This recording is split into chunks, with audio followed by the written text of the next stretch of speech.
No slaves, no masters.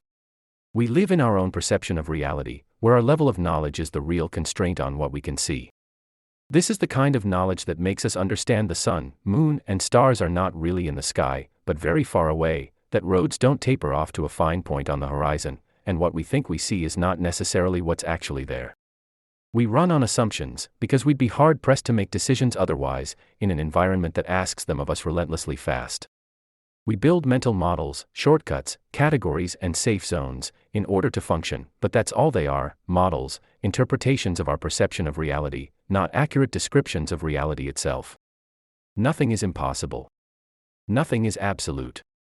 When our perception changes, reality follows suit, rushing to catch up with the new perspective, and then we have to accept things we'd have thought absurd only moments before.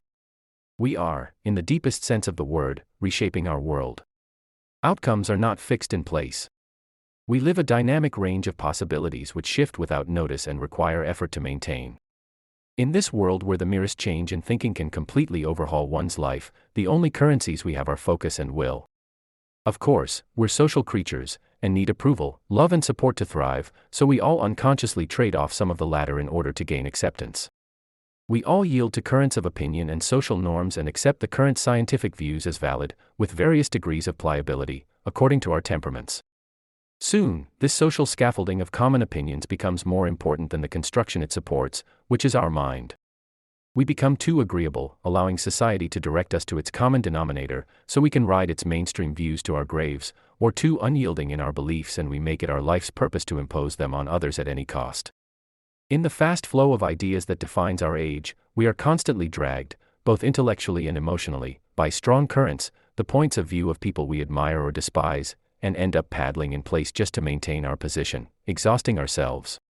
We forget the most important truth: our lives are personal experiences, and all we have are those experiences. We are not here to execute a pre-owned list of standards, we're here to develop our own. Any choice, even a bad one, is superior to submissive quiescence. There is no progress in endlessly replicating thought processes that have already run their course. Consciousness should have no slaves and no masters. Any assertion of will is challenged by default, because society has a strong inertial drag on ideas that clash with the status quo. Whether that means revolutionizing propulsion or changing your hairstyle, it's irrelevant. All new ideas are unconsciously evaluated for their threat potential and rejected. A plethora of assumptions and defensiveness emerges instinctively to preempt your dissent, and your wish for a hairstyle change becomes a recalcitrant idea and one you can't be allowed to entertain. That's why intentions yield the opposite result in the beginning. One can't affirm this with absolute certainty, because there is no such thing, but it works reliably enough. There seems to be a threshold of resistance that must be overcome before reality yields to one's will, and it miserly guards the door on small wishes and on lofty ones just the same. Persevere. Will is empowered by use, like training a muscle, and will be reduced to the strength of a wet rag if left idle too long. You make an impossible wish from your heart, one that does not track in reality, and because we're all conditioned regarding what is and is not acceptable to aspire to, we sigh and soon forget it. That wish never goes away. It sinks below the threshold of consciousness and continues to exist in your choices, thoughts, and social interactions.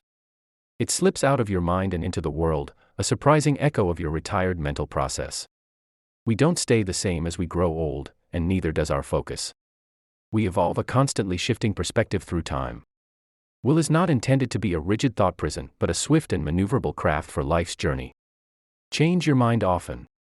Being able to do so is an expression of will.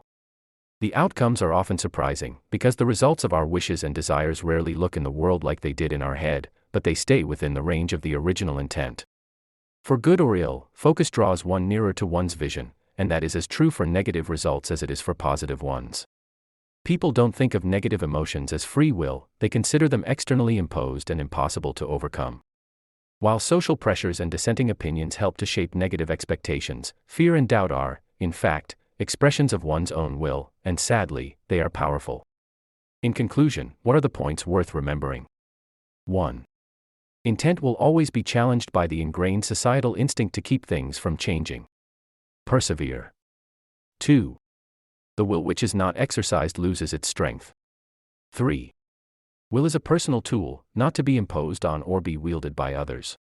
No slaves, no masters. 4. Just because you rationally let go of a wish, that doesn't mean its pursuit became an abandoned track.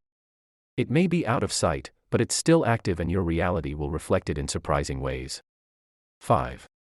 Being able to change your mind often in response to changes in your perspective is an expression of will. 6.